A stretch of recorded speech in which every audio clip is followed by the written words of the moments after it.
Today's session is on the fourth quality of a seeker of truth, a devotee of God.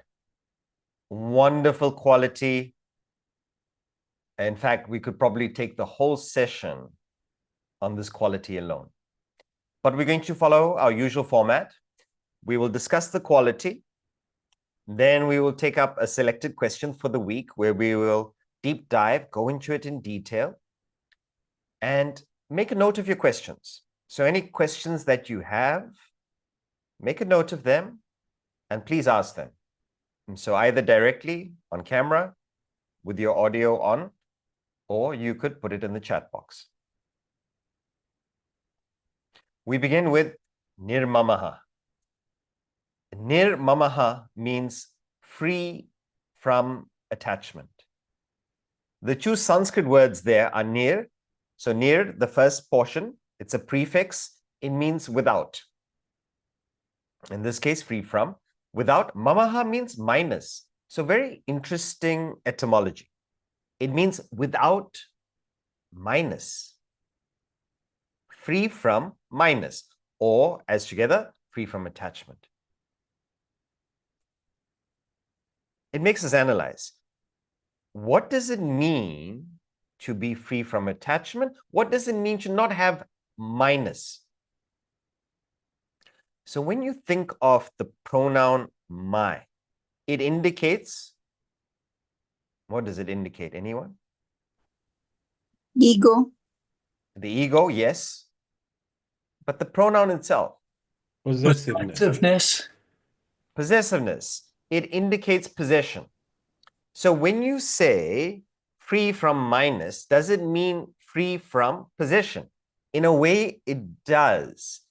And this is where there is so much confusion, because people take this as meaning no possessions, drop possessions. You should not own anything.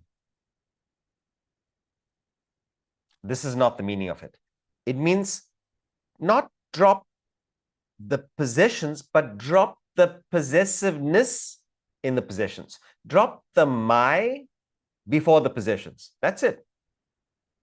So you can have people and beings, but the accent changes, the relationship changes when you focus on the my rather than the object of being. And that little pronoun my, so small, 2 letters, causes so much of trouble. In fact, it causes all the headaches.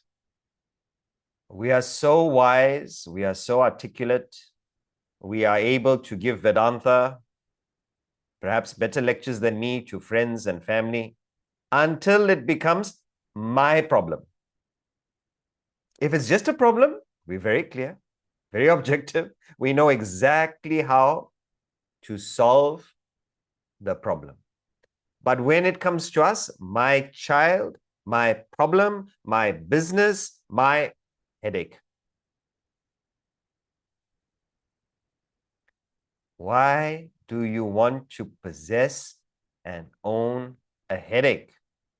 Why do you want to possess and own a problem? If you zoom in,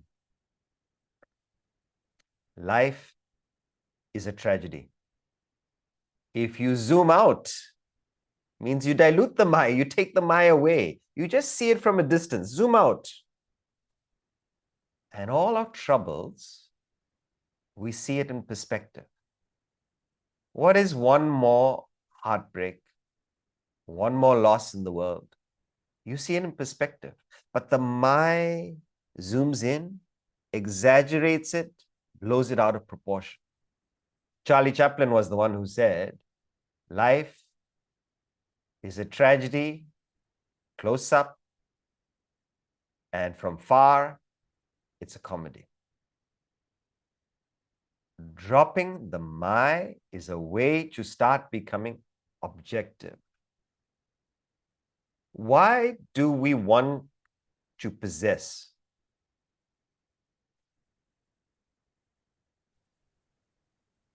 Anyone? Why is there this instinct to label everything my? We will have We want our legacy. We want our own children. We want our business to reflect our name. Be Galvao and Sons. Security. Security. Huh? No. What else? Yeah, that Why the my?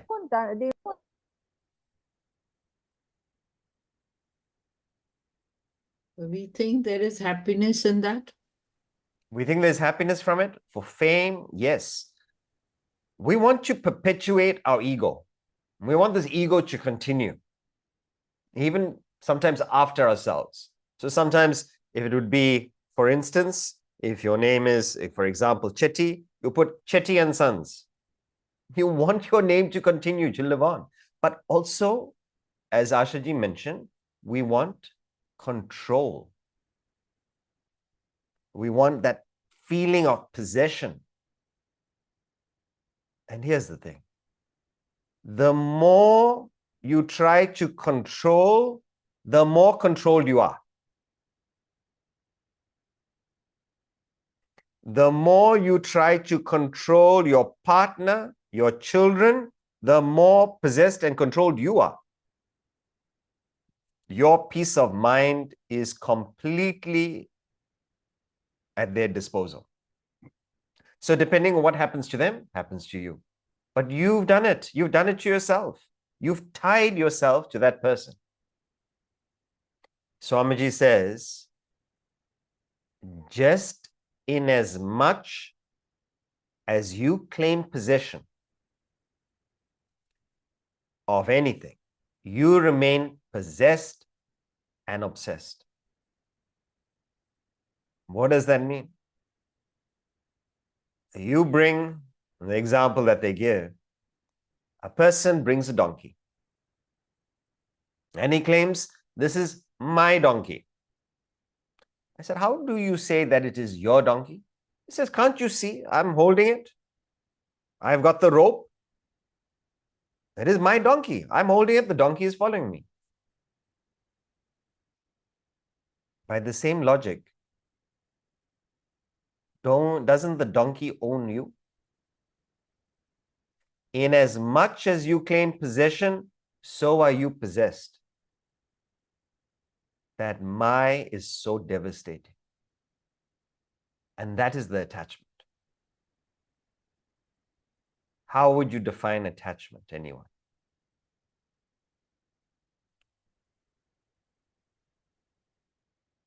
We use this word so often, especially in these classes.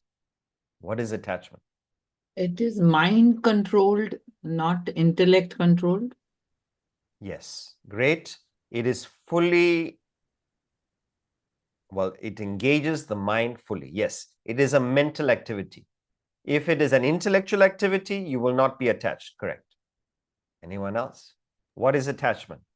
An indiscriminate flow of thoughts. Indiscriminate flow of thoughts, yes. These are very light definitions. It doesn't make attachment sound bad. What is attachment? Something that fulfills selfishness.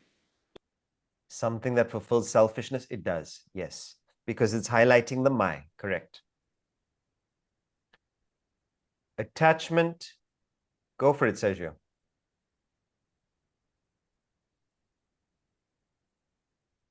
Okay. So is it love with selfishness? It is. Love in this context. With selfishness. It is. That is the equation when we are using attachment to differentiate from love. In this context for today, we want to focus on attachment itself, by itself, not in relation to love. And it is this. Attachment is mental bondage. It is tying yourself to things and beings. So just as that person tied themselves to the donkey and the donkey owned them, whatever happens to the donkey happens to them because they've tied themselves up to it. Now, this is what we are doing. We can have people and beings and wonderful conveniences around us.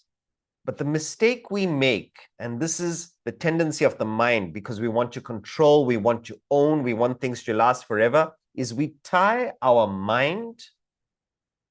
So imagine physically, it's like tying yourself to your sofa. Why? You're attached to your sofa. You tie yourself to your partner. You tie it to the partner. And then you take another string and you tie it to your computer. And then you tie it to your phone. And you tie it to a place, a bed, a pillow. The problem with this is that when you get up and you try to move, you can't move because you've tied yourself to all these things. On travel, have you noticed some people travel with their pillow? Have you seen this? It might be you. Because you want a good sleep, so you travel with your pillow to ensure that you sleep well wherever you go. Understandable. But what it means is you're attached to a pillow. And if you don't have that pillow, you're not able to sleep properly. Okay, pillow is relatively small. It can be compressed, so you can travel with it. What if you are attached to your mattress? A little bit more difficult to travel with. Say, okay, inflatable mattress. I don't think anyone sleeps on an inflatable mattress by choice. But if it is your mattress, are you going to courier your mattress to each destination? One person did. They couriered the mattress to the academy in India to come and stay. And unfortunately, that mattress got stuck in customs. So they came, they arrived in India. They came to the academy, mattress wasn't there. So we tried to replicate the firmness, softness of the mattress. So we're putting different duvets, dohas, and we're trying to make that similar. And then she's feeling it, she's testing it out. And the unfortunate thing, it wasn't the same. The lady left. She came from overseas. This is attachment to a mattress. So here's the thing. If you've tied yourself to a mattress, no doubt you might have a preference. We all have preferences. We might be more comfortable with certain things. But when you are attached, it means you cannot move. You cannot be comfortable in another environment. And we think it's about being selective. It's about being discreet. It's about being tasteful, not at the cost of your happiness and comfort. So you can have those preferences, but if for some reason you have to travel or move or go to another place or interact with another person or be apart from your family or be apart from your spouse, are you still comfortable? You can have all of those. Be with them, be without them, but drop the strings, cut the strings, detach. Why would we do this? To be free, but also to enjoy that person or being more.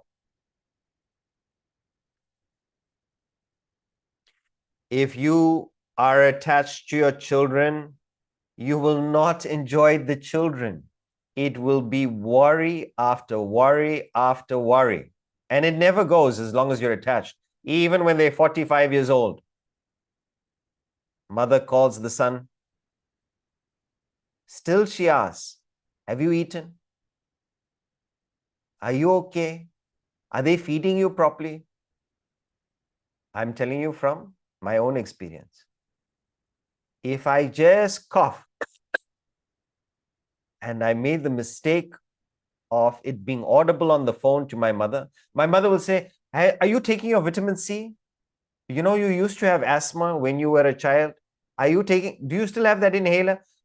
Oh my goodness. For clearing my throat, half-an-hour lecture on the respiratory system. My child, my son. As if that my gives us freedom to torture the other person. My. Who enjoys the children? Anyone? Grandparents. Grandparents. Grandparents. The grandparents enjoy the children. Why? It's not that they love the children less. They love them as much as the parents. But the difference is just that little bit of distance. They zoom out, that Maya is not so strong. They enjoy the kids, the grandkids. They look forward to it. And the beauty of it is, the grandkids enjoy the grandparents too. They're not as suffocating as the parents.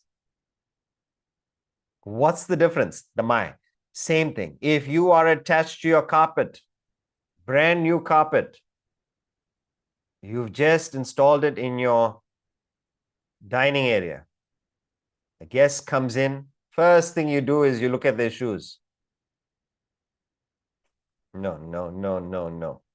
Please take off your shoes. Some people, they have these shoe covers. You have to put the shoe cover on. Why? Attached to the carpet. But when you go into the hotel, you're wiping your feet on the carpet. What changes the relationship? One carpet you're able to be free, to enjoy. One carpet you're so worried, so concerned about. No food, please, even though it's the dining room. Dining room, you're not going to eat. No, no, please, be careful. No drinks. If you want wine, we'll go to the kitchen. Attachment to anything you don't enjoy. The last one. If you're attached to your car. I just want to ask you, what happens that if you are duty bound to look after your children? I mean, you have a duty towards them. That can lead to attachment. Then how do you control that? So Ashaji will take up questions at the end. Okay. Okay, so keep that in mind. Make a note of your questions, because working on a thought flow. But the idea is you can have duty. And in fact, the question we've chosen is on duty today. But you don't have to be attached to the duty. When you become attached to the duty, then it becomes a headache. My child, oh, I'm doing this for the children. They're not appreciating. All the worry comes. If you do duty with the right spirit, no problem. So it's the attachment to the duty that's the issue. Attachment to the car, every speed bump, every pothole is like a dent in your heart. Company car, you go looking for the speed bump. Oh, very good suspension. The difference is just that Maya. You take away the Maya, such freedom. Now, we've got to delve into this subject and understand why attachment does not make sense and why we would rather be detached.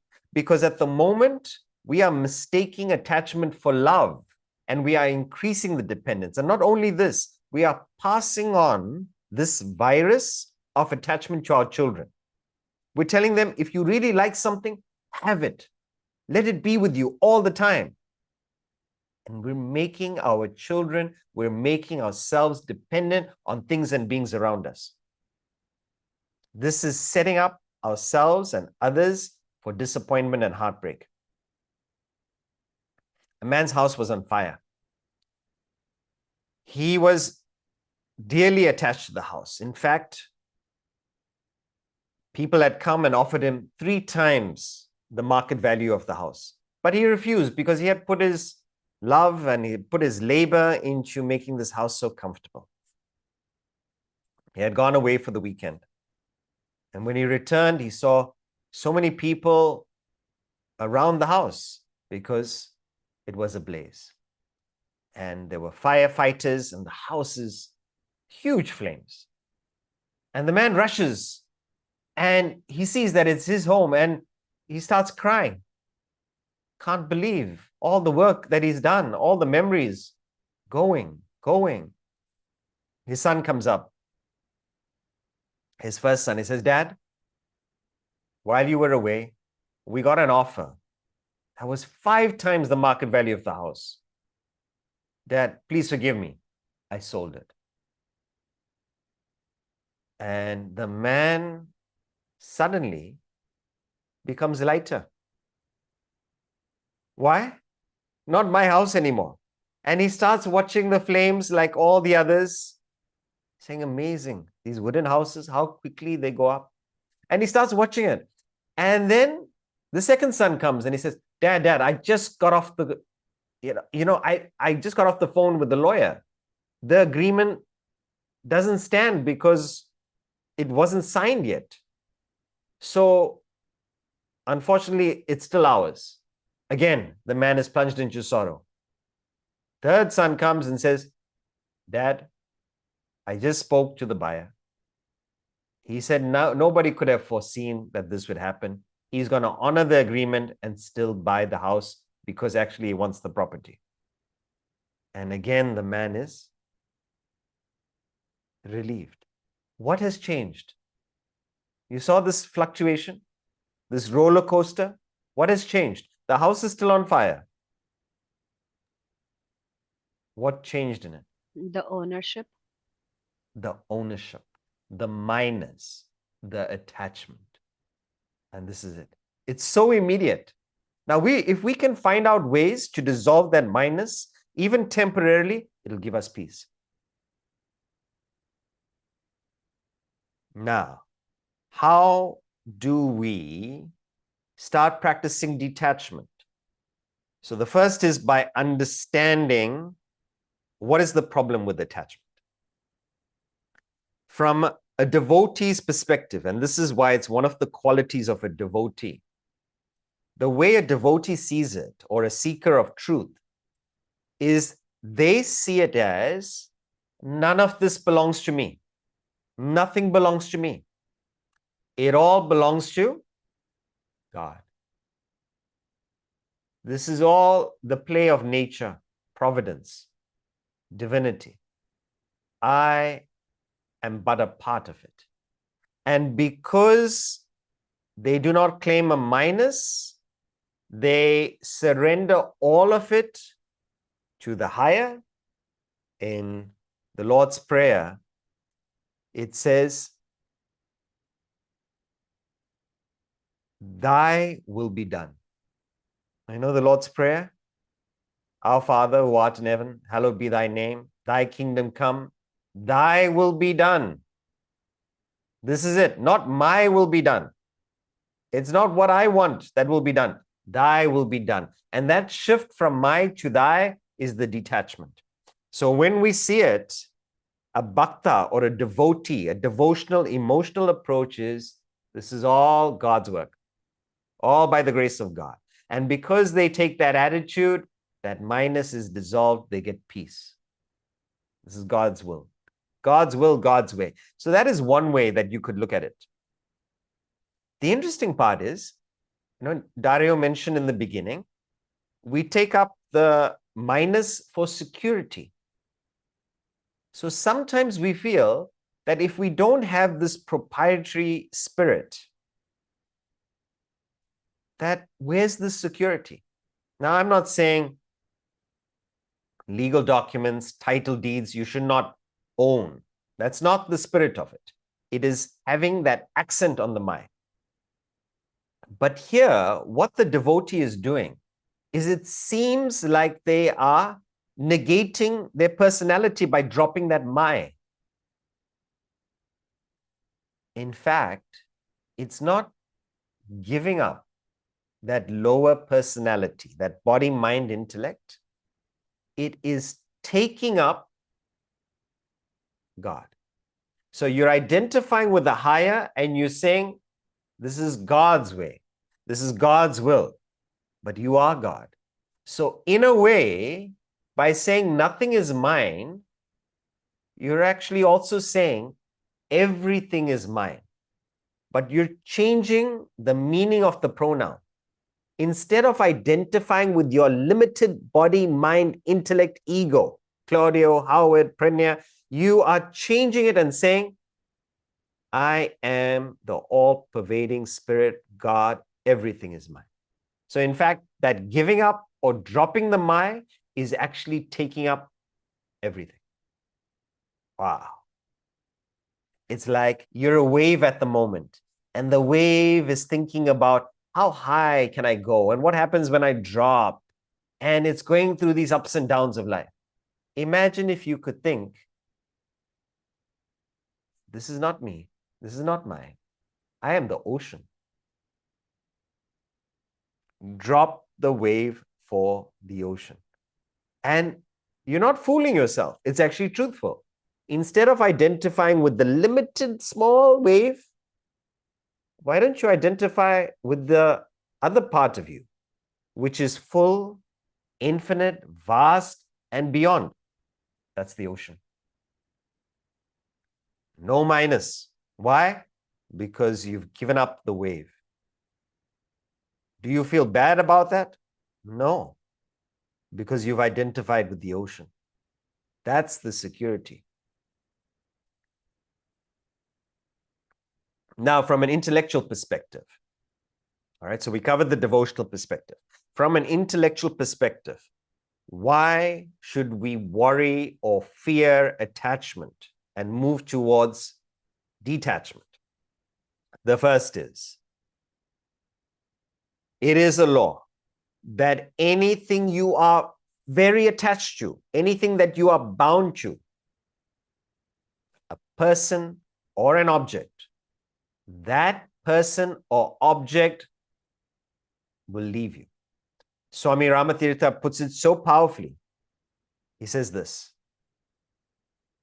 Swami Ramatirtha, he died in 1906, but his words, when you read them, your hands start trembling. It's so powerful.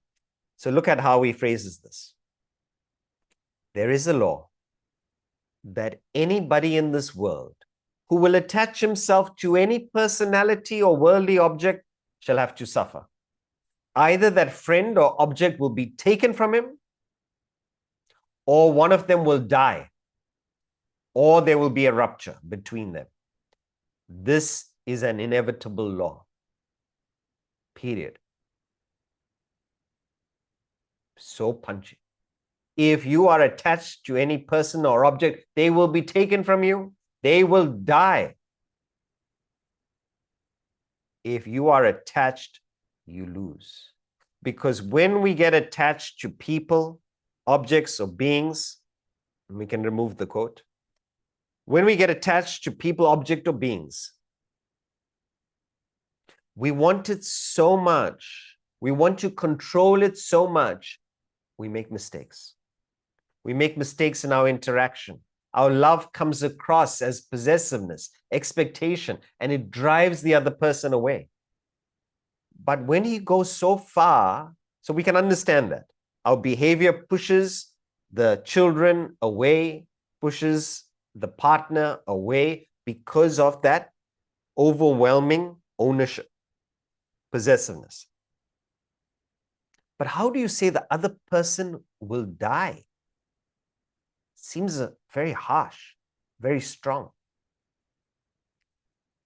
It is almost as if, and this is something to experience, to see in one of the books, Select English Poems, that Swamiji has written, and in this he's curated a compilation of poems.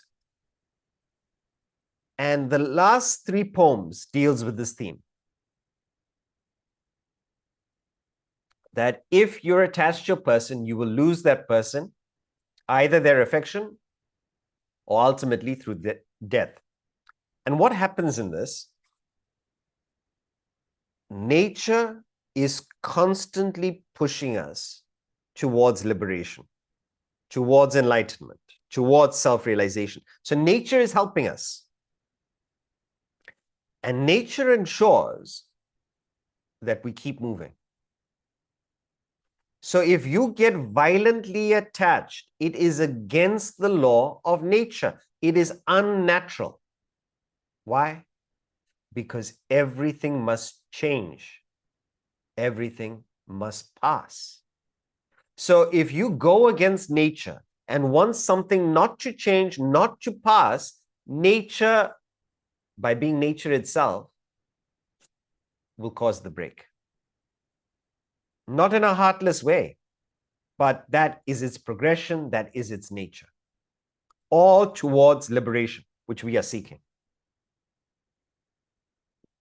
The second part is, so the first reason is, we lose the enjoyment, we lose the pleasure, we lose the presence of the object or person that we are attached to. So it doesn't make sense if you love someone to be attached to them, because when you get attached, you lose them. Therefore, detach. The second one is, when we are attached, that is when the mind goes into overdrive with worry, anxiety. What's going to happen to my child? Is she okay overseas? How is she going to eat? How is she managing the change from university to working to internship?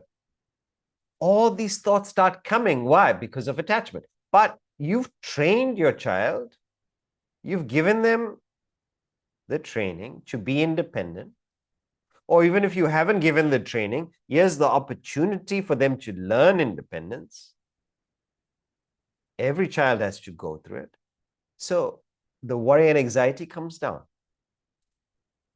The trouble with worry and anxiety is, and if you're very attached, so for instance, if a sports person is very attached to winning, they get so anxious that they can't sleep. And because they can't sleep, they can't be fresh for the match the next day. And in the match itself, because they want to win so badly, they're thinking about winning rather than just executing what they've practiced, executing their strategy, playing their game. So when you're attached, you actually lose that which you are seeking. It disturbs your concentration. It interferes with your action. And the last reason, attachment, why we should not get attached, is that when that parting happens, we will suffer. We will feel the loss. And this is what we experience, right? Grief is a part of life. And it's a promotion for the other person when they pass. But the suffering that we go through is not because the person has passed. That's inevitable. It is because of the attachment to the person. If you are attached to anything, it is because of lack of understanding that everything must pass away. Therefore, do not get attached in the first place. This is it. How do we practice? Put this into place. The way to detach, because we've already sown many, many attachments. We've tied ourselves to different people and beings. The way to detach is to seek higher knowledge. You can't drop your attachments. Your mind is already there. It's getting pleasure from it. It's getting security from it. You can't drop your attachment. You got attachment to your children. You can't overnight remove it. But what you can do is find something higher and move your attention, your interest there. And by taking your attention higher, it's like climbing a ladder. You grasp the higher rung, and only when you're established in the higher can you let go of the lower. So you've got to find a higher goal, a higher interest. It could be this knowledge. And because of this wisdom, this knowledge, you find yourself less attached to wealth, reputation, family. Because you're more interested now in self-development, self-growth, service. So gain knowledge of the higher. So you're getting more information about the higher. You're finding that more interesting. And because your perspective of life is changing, you detach from the lower. And then keep moving. Don't get stuck on the next rung. Keep moving until you reach the highest. And the second way that we could perhaps practice detachment, if we realize that we are attached, it means that we are dependent on that object of being. Now, the trouble is, most of us are not aware of what we're dependent on. Make a list. Where is my happiness dependent? which people, which objects. It could be coffee. If you don't have coffee for the day, you're itching, you're unhappy, uncomfortable. So what we can do is do a check. And it's an intellectual projection or a role play. What would happen if this person is not there? If there is no coffee, will I be okay? How would I adjust?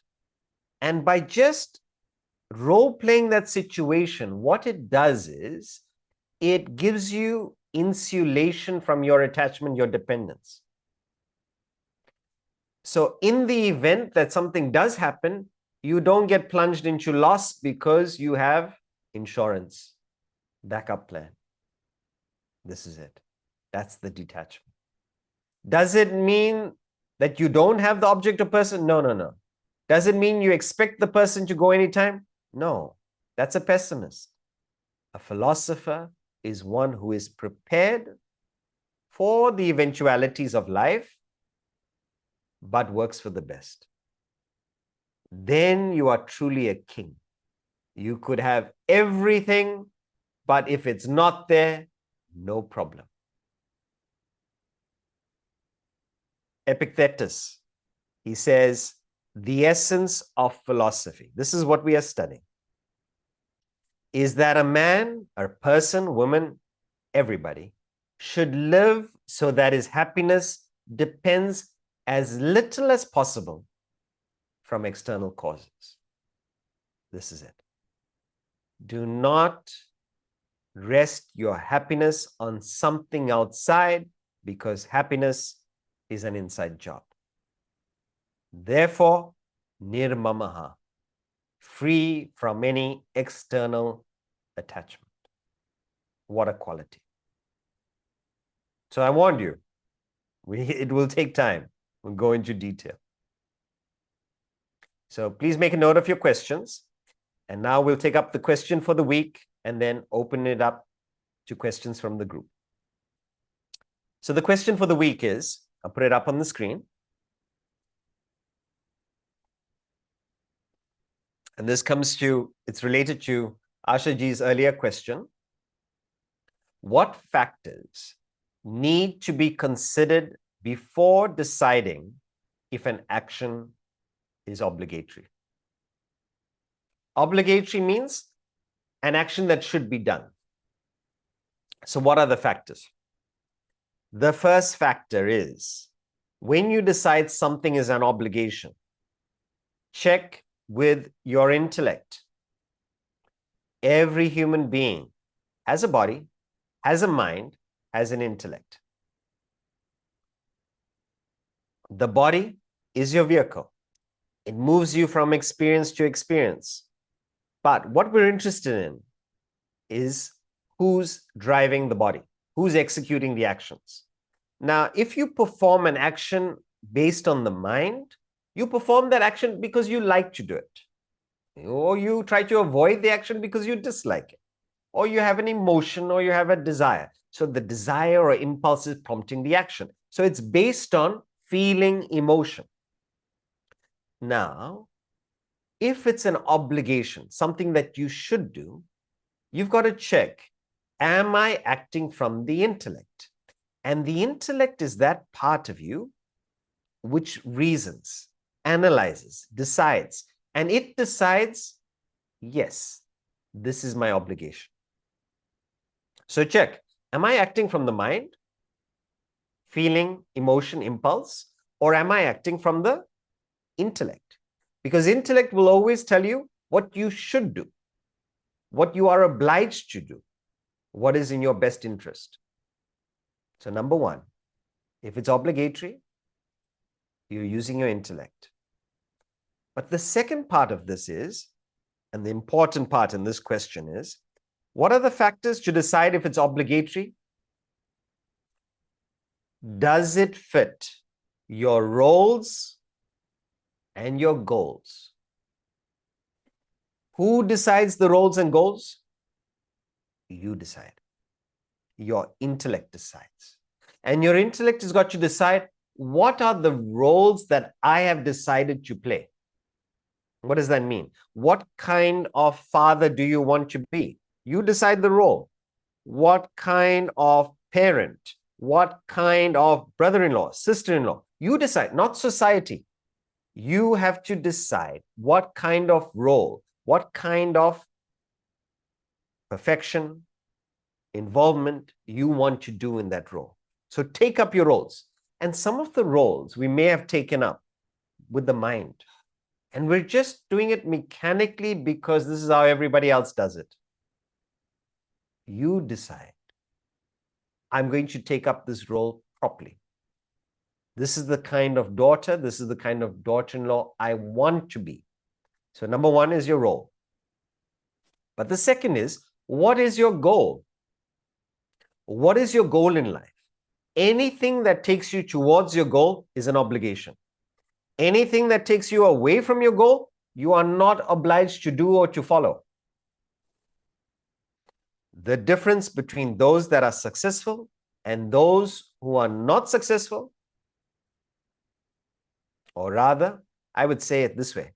The difference between those who are successful and very successful. Warren Buffett, he puts it beautifully. He says, the ability to say no to everything.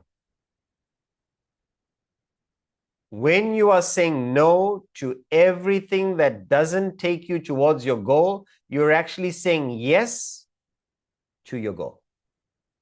So when you say no to the distractions, you're actually saying yes to your goal. So that's it. And those obligations, so an obligation that fulfills your role and fulfills your goal. And in the Bhagavad Gita, chapter 4, they give a dissection of what these obligations could be. And they give two aspects. They say it could be nitya karma or naimatika karma.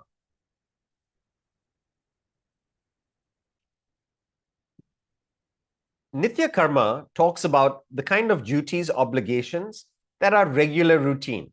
So your daily duties. So for instance, exercise. Exercise is a regular routine duty. You need that for the maintenance of your body to perform your goals. Same thing, if you've understood the importance of it, your intellectual development, your morning study, your keeping in touch with Vedanta, with this wisdom, that's a regular routine duty. That's your intellectual, mental maintenance, your spiritual maintenance. So you got to keep that going. But you also have certain obligations that come up once in a while, and that's naimatika. Naimatika karma is once in a while, occasional special duties. So it could be your partner's family is in town. They don't live in the same city as you. They come 1 week in the year. For that 1 week in the year, you've got to see, is it my duty? Say, I'm not very fond of them, but this is like and dislike. This is the mind. You've got to check duty-wise. Am I obliged? Am I obliged as a son-in-law, brother-in-law, sister-in-law to take care of the wife's family? You know what? They don't really actually, they haven't come for me. They've come for my partner, for my wife. So you're analyzing. So this is the analysis. But then you know your partner very well. Your partner will be very hurt, perhaps angry, if you do not spend time with them and accompany her. So therefore, what do? You take out some time, you see it as an obligation. Obligation to who? Obligation to your partner to spend some time with her family. So you see the analysis? The intellect's got to go through it. And when you understand, I need to do this in order to take care of my partner, then I am fulfilling this obligation. This is important because often in duties, obligations, if you find that you are dragging your feet in any duty, if you're dragging your feet in any obligation, you're not inspired by it. You say you're doing it because it's my duty, as if that's an excuse to be miserable. Duty should motivate you. It should inspire you. So you say, no, it's my duty as a husband, as a wife to do this. That is not duty. A duty should make you cheerful, lighter, because you understand its alignment, your purpose to your goal. If you don't understand its alignment, your purpose to your goal, you will feel mechanical, routine, bored, and you will feel burdensome. So, what do we need to do? Realign. How does this duty, how does exercise take me towards my goal? How does going for this parents-teachers meeting take me towards my goal? Link everything to the goal, then there will be motivation. If you don't understand how it's linked, then it's not your obligation. And naturally, you don't feel motivated. And one last aspect is, often, not often, once in a while, we may get conflicting duties, where you might have a duty for the family, but you also have a duty for the company, or you have a duty for the community. How do we decide what to do? So if you see this circles diagram, you would see that we all have different circles of duties. So the smallest circle is you have a duty to yourself. So you've got to take care of yourself. You have to do the basic maintenance, but you also have your obligations to your family because that's what you've chosen. You might also have obligations to your community. You're working for the community. So here at the moment, I have an obligation to a group of interested students. You are my community. So when sometimes there is a clash, means you have a duty for yourself or you have a duty for your family, but you also have a duty for the community. So suppose I have maybe a wedding in the family at the same time as this class. How do I decide which one to do? So again, you've got to go through the process. See which one you can adjust, adapt without disturbing either. Because usually when you take care of the community, you take care of the smaller circle, the family and yourself. It's not separate. But sometimes because of timings or because you can't adapt, change it, in those cases, take up the higher instead of the lower. The higher will help you evolve, become more unselfish, will help you grow. So for the higher, at those times, you might have to explain to the lower and not take up the lower. So for instance, you may have to, a soldier might have to miss their family member's birthday because they have to participate in a war. That's their duty. Because they're fighting for the country, it's a larger circle than their smaller circle. Now, you don't neglect, you don't not understand the feelings of the family, but you've got a higher duty, higher for the lower. So hopefully that helps understand what the factors need to be considered before deciding if an action is obligatory. One, use the intellect. And then check, is it aligned to my role? Is it aligned to my goal? And then the last one, choose the higher over the lower if there is a conflict, a clash. This is obligatory duties. Now we open it up to the group for Q&A. Any questions?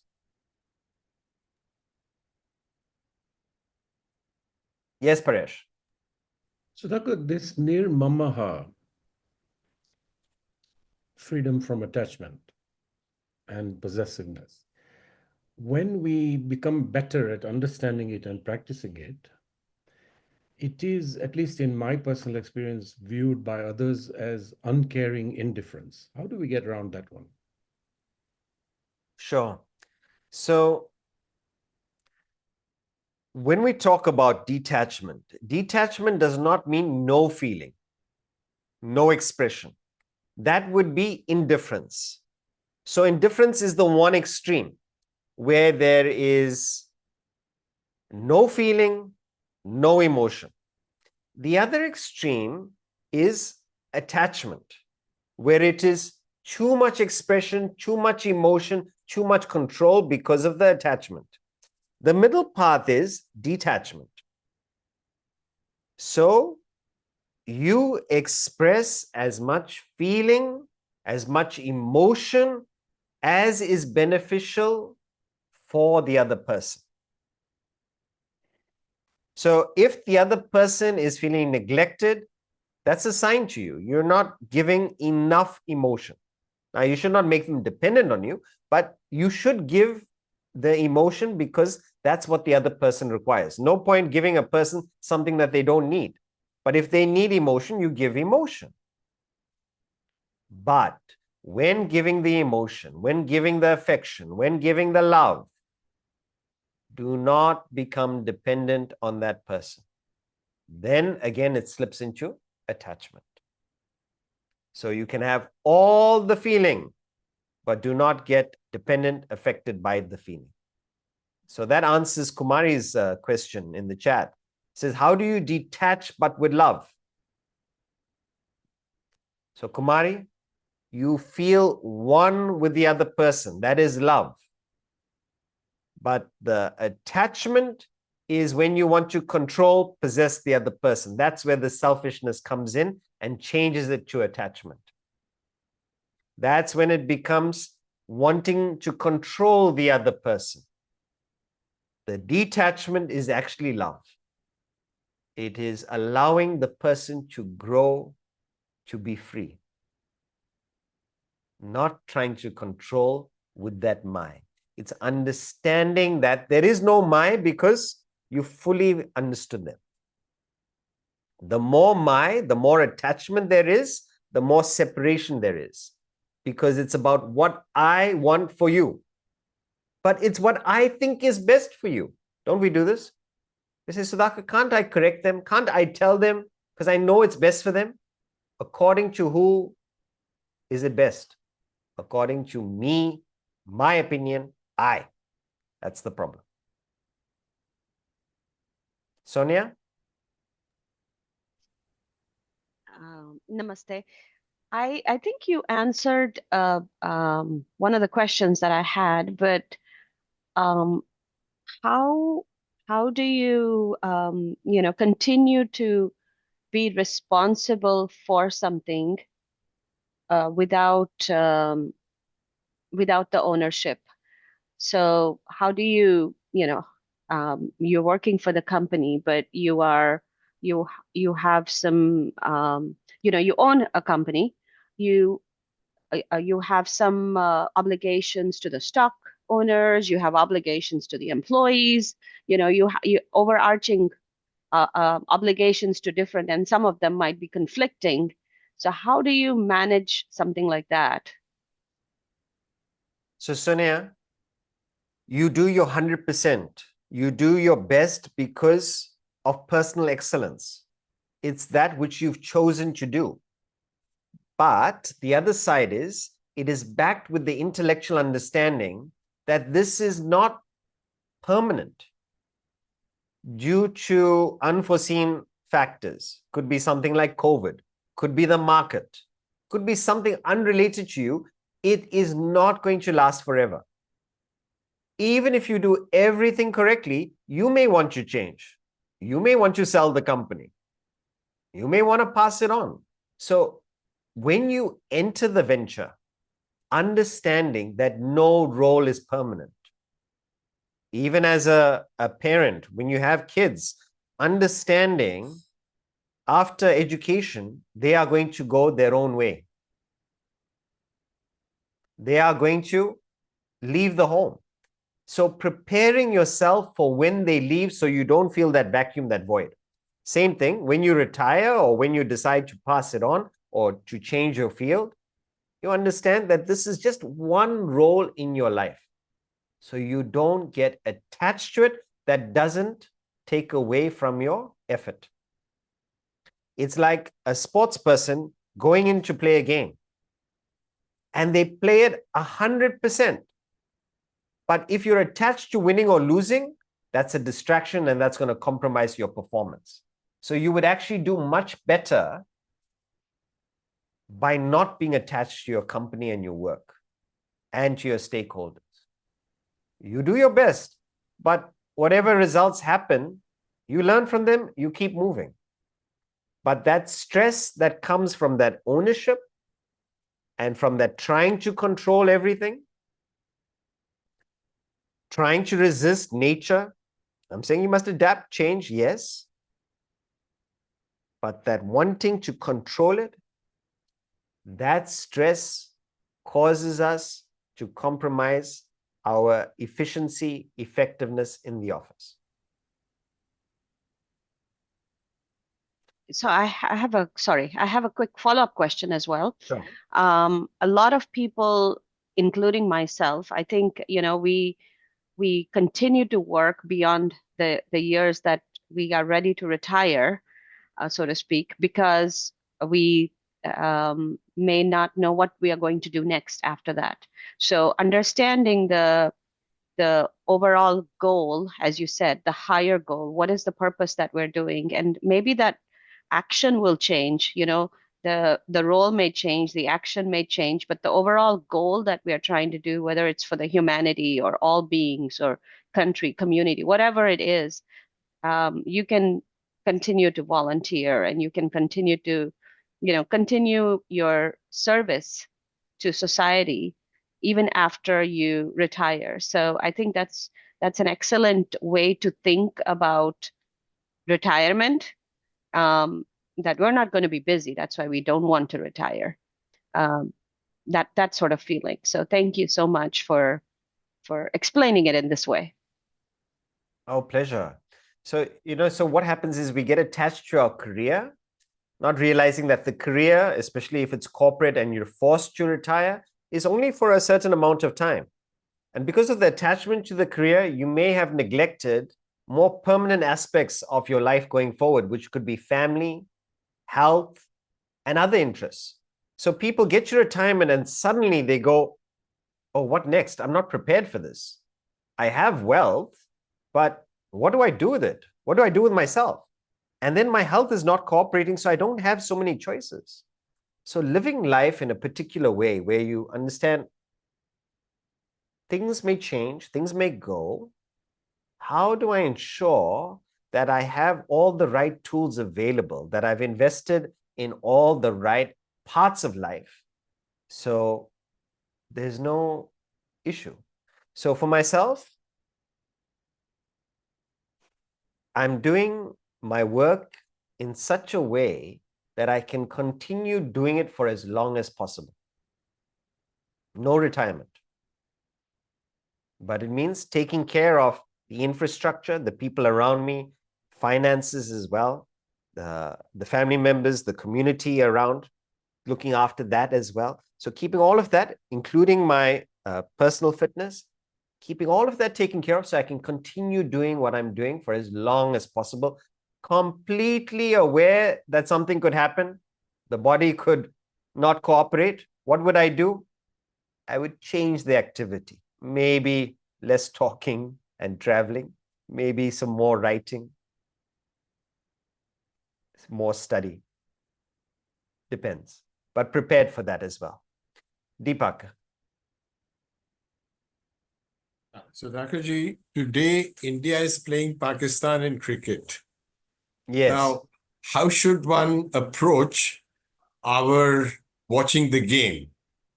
If today I want India to win versus Pakistan, and if I am interested in it and I have this preference, etc., would this constitute attachment, or what would this be? And how do I process all such, situations? And as Kumari was saying, that little bit of ownership when you are running a company or whatever it is, not ownership in a negative sense, but the fact that you want to do the very best for it, etc. Does that mean attachment or not? And how does one deal with such situations? So great example. And we can put it into practice right now. So no doubt you can have a preference. You might want Pakistan to win. You might want India to win. You can have a preference. That's fine. Attachment is if your team loses, you go into depression. This is attachment. Attachment means that if your team loses, you don't enjoy the game. It could be a brilliant game of cricket. It goes down to the last ball. One of the India-Pakistan matches, one of the T20 matches some years ago, went right down to the final, last over. Incredible match. Okay, your team lost, but did you enjoy the game? You enjoyed the game because you understand winning, losing, one of the teams is going to win, one of the teams is going to lose. But let it be a competitive match. Let it be a good match. Let's watch some cricket. Let's see our favorite players play. Challenge themselves. Let's see how they do. So when you understand that the team may lose and you go into the match, you can enjoy it more because it's more about the cricket than the result. So it's just that change, not putting your happiness on the result. So let's assume India does not win the match. Now, a person will not be devastated, but there will be that tinge of sorrow, a little bit of a disappointment to say, oh, we did not. Is that all that is not covered by getting attached? Okay. Attachment is really affectation. Is that it? That's okay. So a preference means there is a discomfort, there's a sorrow, but it's not where you're upset. And where it's the end word of that you used, yeah. unaffected. So thank you everyone for joining us.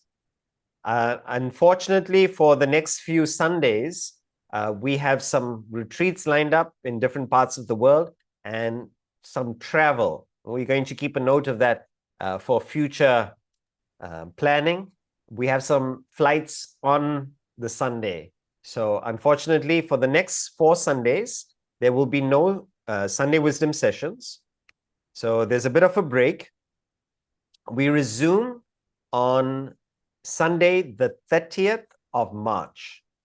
So make a note. In the interim, though, keep up this momentum. So keep up your own intellectual provocation and self-development. And what I would recommend is on our website, vedanthan.online, we have some lectures available.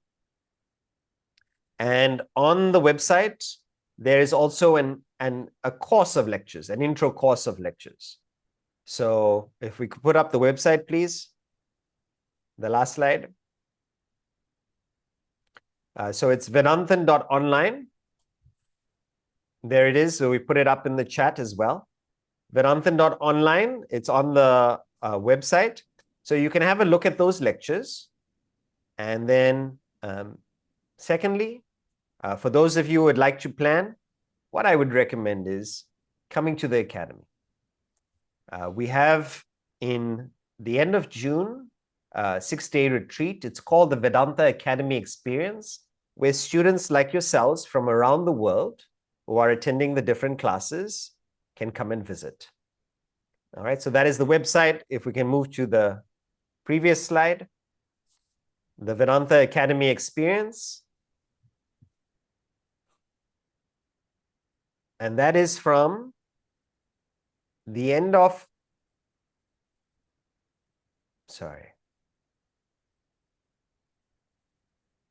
that is from the 28th of June to the 5th of July. So 28th of June to the 5th of July, make a note of it. It is the Vedanta Academy Experience. See if you can join. Otherwise, find a way to keep the knowledge going. So there are the lectures available. There's the literature as well. Have a look on the website and see how you can program your own course of study. Okay. Hari Om, everyone. Hari Om Sudhakar, thank you. Thank you. Hari Om. Hari Om.